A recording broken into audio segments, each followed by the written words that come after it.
This is just a baby's pushchair going up the stairs.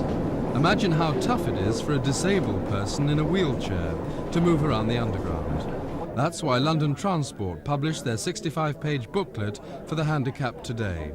It details the number of stairs at each station, whether there's a lift or escalator, and when or where wheelchairs are allowed underground. The guide was launched by LT Chairman Sir Peter Masefield and Sir Douglas Bader, who presented a cheque for £250 to Richard Cloudsley School for the Disabled in the Barbican for their help in compiling the guide.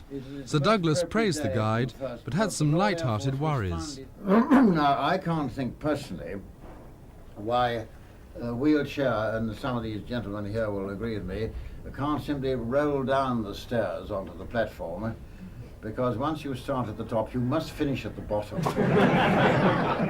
And the minder can easily run down first and catch it as it comes down and stop it going actually straight onto the line. So Peter, it's a very comprehensive guide, but it certainly indicates there are an awful lot of steps and stairs for disabled people to climb. Couldn't it be made easier? Why not some more lifts? We're doing all we can to help and improve the facilities, but of course it's very difficult to put lifts into old stations, and of course costs an enormous lot of money. Sir Douglas Bader thought London Transport were doing their best, and he praised the handbook. But I think it's a jolly good thing, because you see, the difficulty of any underground system is that having dug it feet below the surface, it's very hard to redo it or to change it, to make provision for people in wheelchairs.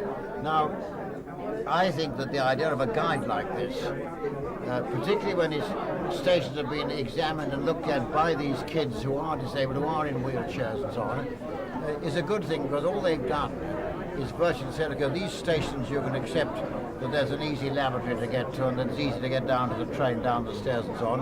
And the other ones we don't recommend you go to because they are difficult. The handbook should help the disabled to avoid stations with long flights of stairs. But there are still many lines that are out of bounds to wheelchairs, whatever the time of day. This is Simon Neve for Thames News.